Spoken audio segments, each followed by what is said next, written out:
Bon, on est toujours le 14 mars, il est 10 h.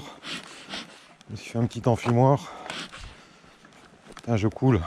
Je vais mettre le bandana parce que je te jure, j'ai des gouttes au front. Putain, il fait pas très chaud, hein. Il doit faire, je sais pas, 12-13. Mais voilà. Et les sangliers, ils sont venus retourner le broyat que j'avais fait. Voilà, c'est le... Quand j'ai le temps, c'est-à-dire jamais, je viens avec un broyeur et je broie les tas de bois. Je broie les tas de bois. Bref, ça doit leur plaire. Alors, on est toujours au rucher de l'enfer. Le rucher où viennent toutes les souches un peu nazes. J'ai soif, j'allais boire un coup après. Et donc, ce matin, là, tu as vu, on s'est amené. Je dis on parce qu'on le fait ensemble. Hein. Toi, tu manges des granolas devant l'écran et moi, je transpire. Mais bon, on le fait ensemble.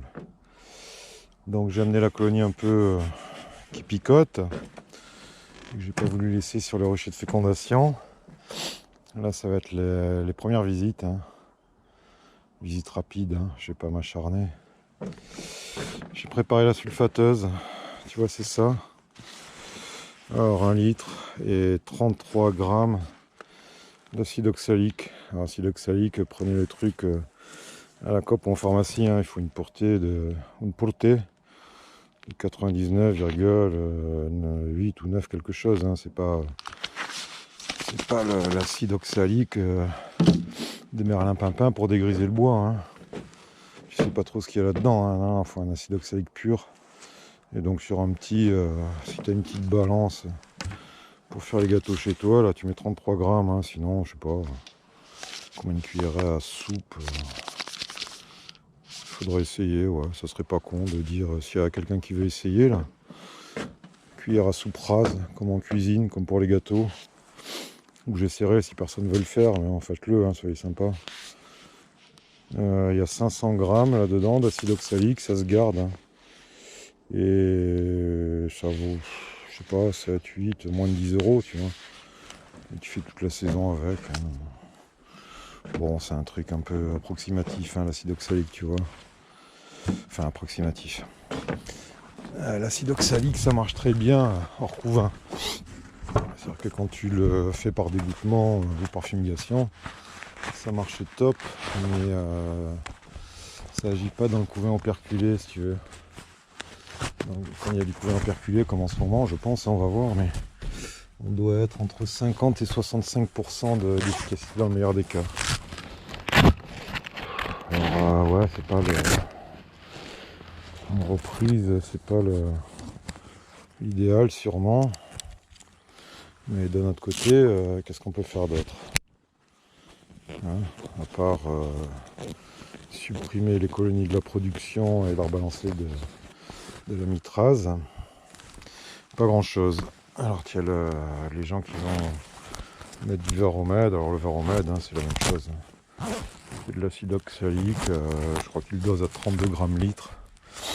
Et je crois qu'il y a 2 ou 3 grammes d'acide formique. Hein. Mais bon, c'est kiff. Sauf que tu vas payer, je sais pas, 20 ou 30 balles. Le litre, là, ça te revient à 30 centimes d'euros, si tu veux.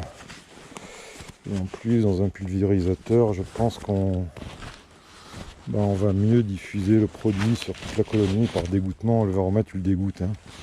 Donc tu fais tomber des grosses gouttes sur des abeilles. Tu as des abeilles qui vont être, à mon avis, hein, mais plus impactées que d'autres. C'est-à-dire qu'ils vont recevoir, c'est comme si nous on recevait 200 litres d'acide sur la gueule. Là, avec le pchit, tu vois, c'est des... Ah bah il est fermé. C'est des micro-gouttelettes, hein. Tu le vois au soleil. C'est vraiment un brouillard, quoi. Hein. Donc ça, il faut le doser. Donc je te l'ai dit à 33... Enfin, moi, je le dose à 33 grammes par litre. Et ensuite, il faut que tu comptes. Tu te tares un verre et tu vois combien il te faut de vapeau pour faire ta diffusion. Alors par dégoûtement, c'est 5 millilitres il me semble de mémoire, mais bon c'est peut-être une connerie. Hein. Mais je crois que c'est ça par ruelle. Il me semble que c'est 5 millilitres. Je crois, je sais plus. Toujours est-il que moi je vais, tu vois, on va faire, voilà, je vais leur faire un petit brouillard, mais sur tous les cadres. Hein. Je sais pas ce que ça peut donner. Alors, est-ce qu'il faut le faire sur toutes? Est-ce qu'il faut le faire uniquement sur celles qui ont déjà des taux d'infestation importants sur le rucher?